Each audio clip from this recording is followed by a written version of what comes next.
तो hello welcome dear student, कैसे हैं आप। मेरा नाम है जयप्रकाश यादव और मेरे इस वीडियो चैनल जेपी यादव में मैं आप लोगों का स्वागत करता हूं। जी हाँ दोस्तों, आप लोग कैसे हैं। आप सभी अच्छे होंगे और आपको इस मेरे चैनल के थ्रू कुछ प्रॉफिट हो रहा होगा कि आप अपने सिलेबस को कंप्लीट करने में लगे होंगे, है ना दोस्तों। तो आज का जो टॉपिक है वो टॉपिक विषाणुओं से, विषाणु नहीं, जो ये कृमि होता है, कृमि से जो होने वाले रोग हैं उन रोगों के बारे में जानेंगे। कृमि से होने वाले रोगों के बारे में सिर्फ एक ही रोग दिया है, उसके बाद हम विषाणुओं से होने वाले रोगों के बारे में जानेंगे। तो इस वीडियो में हम कृमि और थोड़ा 2-3 रोग इस विषाणुओं से होने वाले रोगों के बारे में ही जानेंगे। ठीक है दोस्तों, तो चलिए इस रोगों के बारे में जानने की कोशिश करते हैं।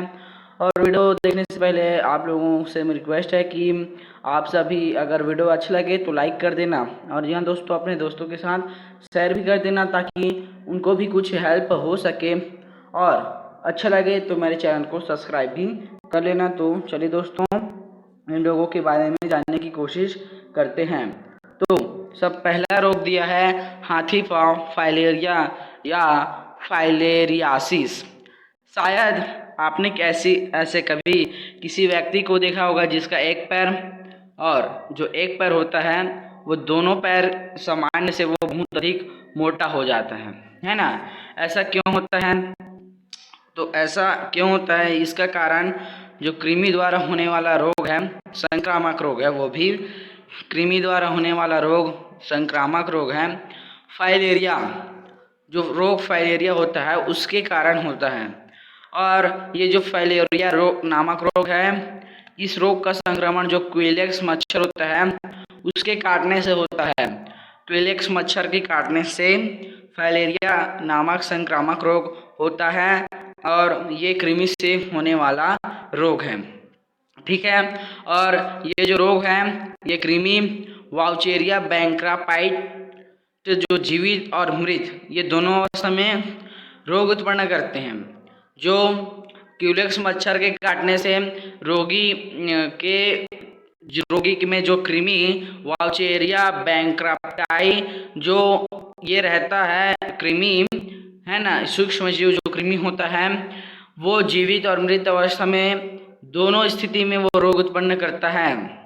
ठीक है। तो इसके लिए जो जीवित अवस्था में ये जो कृमि होते हैं ये लिम्फ वाहिनी और ग्रंथियों में प्रवेश कर हानिकारक उपचाई पदार्थ का स्त्राव करते हैं, जिसके कारण जो लिम्फ वाहिनियां की कोशिका हैं वो विभाजित हो जाती है और उनकी गुहा को बंद कर देती है, जिससे वहाँ पे अधिक खुजली होती है और धीरे धीरे जो पाँव है वो मोटा हो जाता है। और जो यही रोग होता है वो रोग हाथी पाँव रोग कहलाता है ना। तो जो हाथी पाँव रोग है वो कृमि से होने वाला संक्रामक रोग है, फाइलेरिया के कारण होता है ना। और ये जो रोग होता है, इस रोग का संक्रमण क्यूलेक्स मच्छर के काटने से होता है और इस कृमि का नाम है वाउचेरिया बैंक्रापाइट, जो कि जीवित और मृत अवस्था दोनों ही अवस्था में वो रोग उत्पन्न करता है। जीवित अवस्था में जो ये कृमि वाउचेरिया बैंक्रापाइट है वो लिम्फ वाहिनी और जो ग्रंथियां होती है उसमें वे प्रवेश कर कर वहां पहुंचकर जो उपापचयी जो पदार्थ होता है उस पदार्थ का वो स्त्राव करती हैं, जिसके कारण जो लिम्फ की वाहिनियां होती हैं उस वाहिनी की जो कोशिकाएं हैं वे कोशिकाएं बढ़ जाती हैं, विभाजित हो जाती हैं और विभाजित होकर इनका जो गुहा होता है उस गुहा को वह बंद कर देती है, जिसके कारण हमको वहाँ पे अधिक ही खुजली होती है ना। और जो धीरे धीरे जो है कि पाँव वो मोटा हो जाता है और यह जो रोग है वही रोग या हाथी पाँव रोग कहलाता है। और इस रोग का जो संक्रामक है वो संक्रामक क्यूलेक्स मच्छर के काटने से होता है और इस कृमि का नाम है वाउचेरिया बैंक्रापाइट। तो ये तो रहा जो फाइलेरिया नामक रोग है, उसके के लक्षण क्या है और उसके बचाव क्या है उसको भी जानते हैं। ठीक है दोस्तों, ये जो है कि क्यूलेक्स मच्छर के काटने से होता है कृमि द्वारा होने वाला फाइलेरिया संक्रामक रोग है जो फाइलेरिया के कारण होता है ना। इस जो हाथी पाँव है ना, वो क्यूलेक्स मच्छर के काटने से होता है और उस कृमि का नाम वाउचेरिया बैंक्रापाइट है। ठीक है दोस्तों, है ना। अब हम इसके लक्षण और बचाव के बारे में जानते हैं। तो फाइलेरिया के लक्षण में होता क्या है, रोगी को सबसे पहले तो बुखार आता है ना, रोगी को बुखार आता है और जो पैर है वहाँ पे उसको खुजली होती है, और यकृत प्लीहा स्क्रोटम अंडकोश, अंडकोश होता है पैर, यहाँ पे जो फूल कर रसौली बनाता है, कहने का मतलब वहाँ पे फूल जाता है, जैसे कि यकृत है, प्लीहा है, अंडकोश और पैर है। ये जो है कि फाइलेरिया नामक रोग अंडकोश, यकृत, प्लीहा, अंडकोश, प्लीहा, यकृत और पैर, इस पर ये इफेक्ट डालता है, और जिसके कारण जो प्लीहा, यकृत और अंडकोश और जो पैर होते हैं वे फूल जाते हैं, और जो पैर है वो फूलकर सामान्य से वो अधिक मोटा हो जाता है, अतः इसे एलिफेंटियासिस, हाथी पांव या फील पांव नामक रोग भी इसी कारण कहते हैं, क्योंकि इसमें जो रोग, इस रोग के कारण जो पैर है वो सामान्य से अधिक मोटा होकर फूल जाता है, जिसके कारण इसको एलिफेंटियासिस, हाथी पांव नामक रोग या फील पांव नामक रोग भी कहते हैं। तो फाइलेरिया का जो लक्षण है वो लक्षण ये रहा कि रोगी को जो है कि बुखार आता है और वहाँ पे खुजली भी होती है, और जो यकृत, प्लीहा एवं अंडकोश जो पैर होता है वहाँ पे फूल कर जो है कि रसौली बनाता है, और जो पैर है वो सामान्य से अधिक मोटा हो जाता है, जिसके कारण इसको हम एलिफेंटियासिस, हाथी पांव, फील पांव नामक रोग भी कहते हैं। अब हम फाइलेरिया से बचाव के बारे में जानेंगे। ठीक है दोस्तों, तो फाइलेरिया से जो बचने का उपाय है वो उपाय ये है कि वो जो है कि क्यूलेक्स मच्छर के काटने से होता है, तो हमको सोते समय मच्छरों से बचने के लिए मच्छरदानी का प्रयोग करना चाहिए। ठीक है दोस्तों, और जो मच्छर उत्पन्न होने वाली जगह है वहाँ पे हमको मिट्टी तेल या इंजन का जला हुआ तेल उसको डालकर मच्छर के अंडे और जो लार्वा होते हैं उन मच्छरों को नष्ट कर देना चाहिए, ताकि जो है कि वो संक्रामक ना कर पाए, है ना। इसके लिए जहाँ पर भी जो मच्छर उत्पन्न करने वाली जगह है हमको वहाँ पे मिट्टी तेल या इंजन का जो जला हुआ तेल होता है उसको हमको वहाँ पे डाल देना चाहिए, ताकि जो भी मच्छर का अंडा और जो लार्वा है वो मच्छर नष्ट हो जाए, है ना। और जो DEC, डाई एथिलाइल कार्बामाजिन की जो खुराक होती है इस खुराक को हमको लेना चाहिए, और इस खुराक को लेने से होगा क्या कि जो फाइलेरिया नामक रोग है उससे बचा जा सकता है। इसको हम 2 वर्ष से कम जो निम्न जो मैं बता रहा हूँ वो जो है कि वो व्यक्ति इस दवा को ना लें। जो 2 वर्ष से कम उम्र के बच्चे हैं उनको इस दवा को नहीं खिलाना चाहिए। गर्भवती महिला है उनको भी जो DEC जो नामक दवाई होती है उसको नहीं खिलाना चाहिए, और अत्यधिक जो बीमार व्यक्ति है उसको भी DEC की जो दवाई है उसको नहीं खिलाना चाहिए, और अस्पताल में जो व्यक्ति एडमिट है, भर्ती है, उसको भी DEC जो डाई एथिलाइल कार्बामाजिन की जो खुराक होती है उसको नहीं देना चाहिए। और जिससे जो है कि फाइलेरिया रोग से ग्रसित है उस व्यक्ति को इस जो दवाई है इस दवाई की खुराक अवश्य लेना चाहिए। बट ये जो 2 वर्ष से कम उम्र के बच्चे, गर्भवती महिला और जो बहुत ही बीमार व्यक्ति और जो अस्पताल में एडमिट हुआ जो भर्ती है जो व्यक्ति है उसको ये जो दवाई है DEC की उस दवाई को नहीं खिलाना चाहिए। तो हमने ये जाना कि जो फाइलेरिया नामक रोग है वो क्यूलेक्स मच्छर के काटने से होता है, और कृमि वाउचेरिया बैंकपाइट से होने वाला रोग है वो जीवित और मृत अवस्था दोनों में है वो रोग उत्पन्न करते हैं।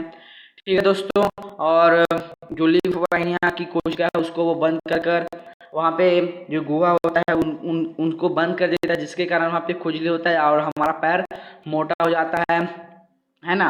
और उसके फाइलेरिया के लक्षण और उसके बचाव के बारे में भी जान लिया। तो अब हम दोस्तों जो सर्दी जुकाम है ना, सर्दी जुकाम जो कि सिंपल से होने वाला रोग है, तो इस जो रोग है ये क्यों होता है, कैसे होता है, किस कारण से होता है, इस जो है कि सर्दी जुकाम के बारे में हम जो रोग है सर्दी जुकाम इसके बारे में जानेंगे। जो फाइलेरिया नामक रोग है उससे वो क्यों होता है, कैसे वो संक्रमण होता है, और उसके लक्षण एवं बचाव के बारे में मैंने आपको डिटेल से बता दिया। अब हम जो है कि सर्दी जो जुकाम नामक रोग होते हैं उसके बारे में जानेंगे, है ना दोस्तों। ठीक है दोस्तों, तो अब हम जो कि जो सर्दी जुकाम जो जुकाम जो सामान्य से होने वाले रोग हैं उस रोगों के बारे में जानेंगे, उनके लक्षण एवं उनके बचाव के बारे में भी जानेंगे। तो चलिए दोस्तों, हम सर्दी जुकाम जो रोग है उसके बारे में जानेंगे। उसके बाद हम नेक्स्ट वीडियो में जो नया रोग है उसके बारे में जानेंगे। तो सर्दी जुकाम जो रोग है वो हम सिंपल वे में देखते हैं कि कभी कभी हमको छींकें आती हैं, नाक बहने लगती है ना। इसको हम सिंपल वे में सर्दी ही बोलते हैं, है ना। ऐसा क्यों होता है?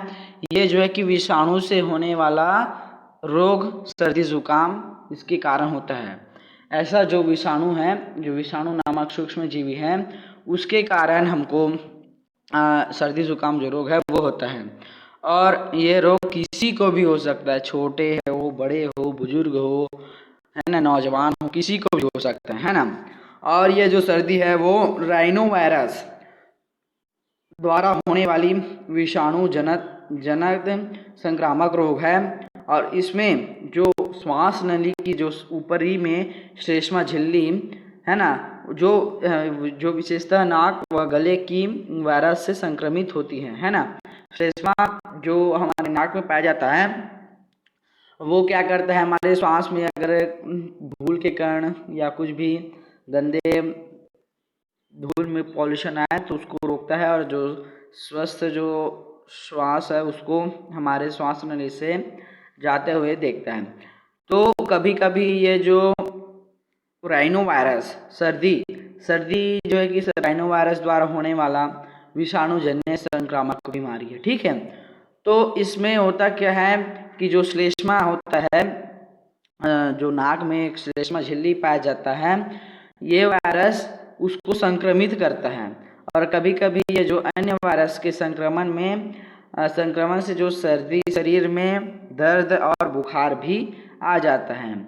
इस बुखार को हम फ्लू या इन्फ्लुएंजा के नाम से जानते हैं। और सर्दी के रोगाणु रोगी के छींकने और खांसने से जो निकलने वाले पानी का जो कण है उसके साथ रोगी व्यक्ति के स्वस्थ व्यक्ति तक पहुंचते हैं।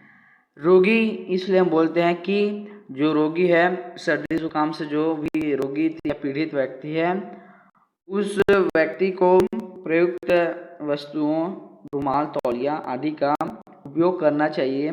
छींकते समय उसको रुमाल का प्रयोग करना चाहिए, ताकि जो भी उसके खांसने से या छींकने से निकलने वाले जो पानी का कण है वो किसी स्वस्थ व्यक्ति तक ना पहुँचे, है ना।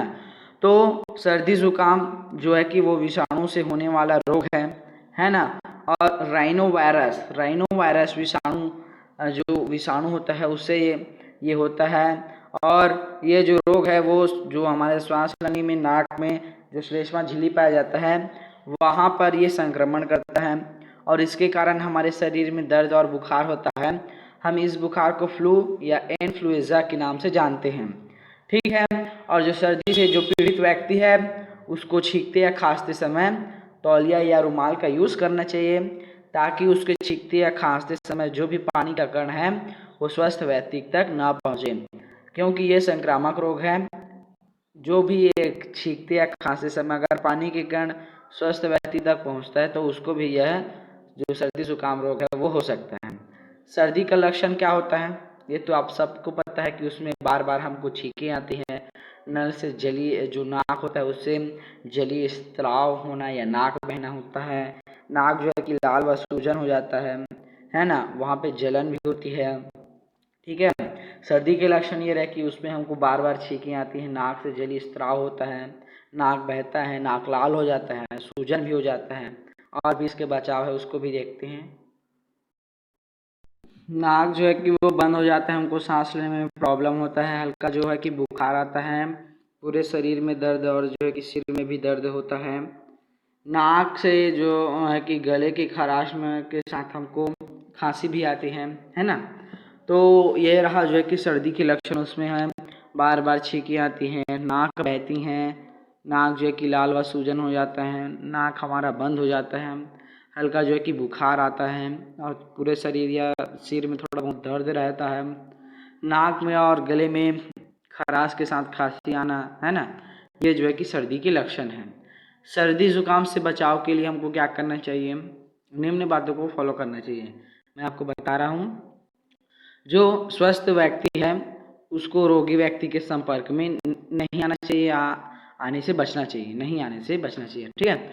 और जो रोगी है उसका जो भी रुमाल, कपड़ा, तौलिया उसके द्वारा जो यूज़ किया जा रहा है उसको हमको जो है कि डेटॉल से धोकर धूप में अच्छे से उसको सुखाना चाहिए, है ना, ताकि उसको को भी जो स्वस्थ व्यक्ति है उसको उसका उपयोग ना करे, ठीक है।